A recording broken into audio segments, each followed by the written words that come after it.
কি যে ঘটাবে কাকু, হ্যাঁ?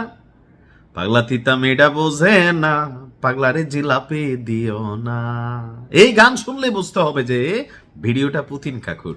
এই বাংলার জমিনে রাশিয়াকে নতুন করে চিনানোর ক্ষেত্রে, পুতিন কাকুরে চিনানোর ক্ষেত্রে, আর এই পাগলা তিতামিরা বোঝে না, এই গানটাকে আরো একবার জনগণের সামনে নিয়ে আসার ক্ষেত্রে এই গরিব ইউটিউবার নাইমিরির একটা ভূমিকা আছে। অনেকে আমাকে এই ভিডিওগুলোর জন্য দেখেন। এখন যখন বাংলাদেশের বিভিন্ন জায়গায় আমি যাই, তো অনেক মানুষের সাথে দেখা হয়, গায়ের রঙের কারণে অনেকে চিনতে পারে না, বাট ভয়েস টোনটা ধরে ফেলে, জিজ্ঞেস করে পুতিন কাকুর খবর কি। দর্শক, অনেকদিন পর আবারও রাশিয়া ইউক্রেন যুদ্ধ নিয়ে একটা চাঞ্চল্যকর তথ্য। তবে পুতিন কাকুর যারা ফ্যান ফলোয়ার আছি তাদের জন্য একটু মন খারাপের খবর, কারণ এতদিন ধরে যে যুদ্ধ আমরা ভাবছি ঘুমাই গেছে, পোতাই গেছে, যুদ্ধটা চেঞ্জ হয়ে গেছে, বাট হুট করেই ভিন্ন এক ঘটনা।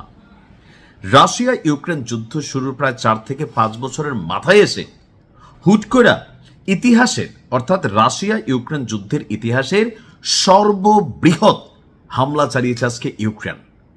অপরদিকে জেলেন্সকি আবার ইটালির প্রেসিডেন্ট মেলোনাকে ঠোঁটে চুমু খেতে গিয়ে বিতর্ক তৈরি করছে, কারণ তার মনে একটা সুখ ছিল। সেই সুখটার কারণেই ঘটনাটা। তো সুখের ঘটনা কি? পূর্ণমাত্রার যুদ্ধ শুরুর পর আপনার সবচেয়ে বড় ইউক্রেনীয় ড্রোন হামলার শিকার হয়েছে রাশিয়া। একটা দুইটা না, একসাথে প্রায় 200টি ড্রোন একযোগে আঘাত এনেছে রাশিয়ার মাটিতে, এমনকি এতে 17 জন আহত হয়েছে। রাশিয়া পুরো দেশ জুড়ে শত শত ড্রোন এবং ক্ষেপণাস্ত্রকে ভূপতিত করার দাবি করছে, কিন্তু প্রকৃত চিত্রটা কিন্তু আসলেই ভিন্ন। বলা হচ্ছে যে রাজধানীর চারপাশে আপনার প্রায় 200টি লক্ষ্যবস্তুতে এই ড্রোন আঘাত এনেছে। স্থানীয় গভর্নর আন্দ্রি ভেরোভিও তিনি বলছেন যে এই হামলাতে 17 জন আহত হলেও নিহতের ঘটনা ঘটেনি। অপরদিকে রাশিয়ার প্রতিরক্ষা মন্ত্রণালয় বলছে যে গেল 24 ঘন্টায় পুরো রাশিয়া জুড়ে প্রায় 1000 ড্রোন, 4টি ইউক্রেনীয় ক্রুজ ক্ষেপণাস্ত্র ধ্বংস করা হয়েছে। অর্থাৎ ইউক্রেন কত বড় একটা ম্যাসিভ অভিযান চালিয়েছিল। রাশিয়ার দাবি 1000টা ড্রোন তারা ধ্বংস করছে, কিন্তু 200টা আঘাত আনছে, অর্থাৎ 12 থেকে 1300 একটা ড্রোনের বহর পাঠিয়ে দিয়েছিল ইউক্রেন। দক্ষিণাঞ্চলীয় রোস্তভ অঞ্চলে ক্ষতির পরিমাণটা একটু বেশি, কারণ সেখানে তেলের, রাশিয়ার যে হার্ট অফ ইকোনমি অর্থাৎ ক্রুড অয়েল, সেই তেলের ডিপোতে আপনার ড্রোন হামলা হয়েছে। সেখানে একজন নিহতের খবর এখানে ভাষা আসছে। আর মস্কোর এই গুরুত্বপূর্ণ তেল শোধনাগারে হামলার পাশাপাশি রাজধানীতেও আপনার অভিযান চালানো হয়েছে, তবে সেখানে খুব বড় ধরনের সফলতা পায়নি।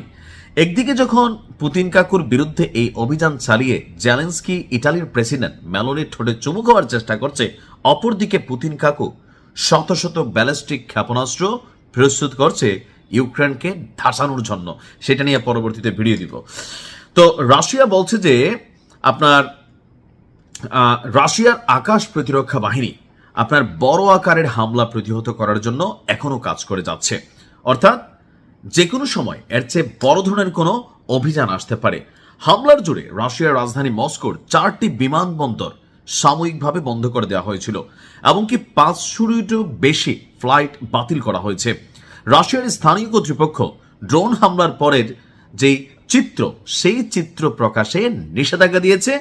সামাজিক মাধ্যমে অলরেডি এগুলা ভিডিও আকারে ছড়িয়ে পড়ছে। অর্থাৎ পুতিন কাকু চাচ্ছে তার দেশের ক্ষয়ক্ষতির বিষয়টা যেন বিশ্ববাসী জানতে না পারে, কিন্তু পাবলিক তো ভাই এটারে মাইরা দিচ্ছে, ফেসবুকে আপলোড করে দিচ্ছে। ড্রোন হামলায় আশপাশের একটি বহুতল আবাসিক ভবন, শিল্প স্থাপনা, ব্যক্তিগত, এমনকি বিমানবন্দর কর্তৃপক্ষ জানায় নিরাপত্তার জন্য অনেক মানুষ গাড়ির পার্কিং এলাকায় আশ্রয় নিয়েছিলেন। রাশিয়া ইউক্রেনের পূর্ণমাত্রার আক্রমণ শুরুর প্রায় 4.5 বছর পর ইউক্রেনের ফ্রন্টলাইন যুদ্ধ কতটুকু স্ট্রঙ্গার লেভেলে তারা শক্তি একত্রিত করেছে, সেটা কিন্তু রাশিয়াকে নতুন করে ভাববার বিষয় হিসাবে হচ্ছে। কারণ কি, পুতিনের সাথে ট্রাম্পের যেই সম্পর্ক উপরে ভালো, তলে তলে কিন্তু ভেজাল আছে। আমেরিকা একদিকে পাবলিকরে পড়া দেয়, আরেকদিকে কিন্তু ঘটনা ঘটায়। অর্থাৎ রাশিয়াকে দুর্বল করতে পারলে আপনার দেখা গেছে যে আধিপত্যের জায়গাটায় আমেরিকা আরো পরম প্রভু হিসাবেই দুর্বল দেশগুলোর উপরে আপনার আবির্ভূত হওয়ার কিন্তু একটা সুযোগ আছে। দেখা যাক কি হয়, পুতিন কাকু এটার জবাব কিভাবে দেয়। ফের দেখেঙ্গে, ঝুঁকেঙ্গা নেই। আসসালামু আলাইকুম।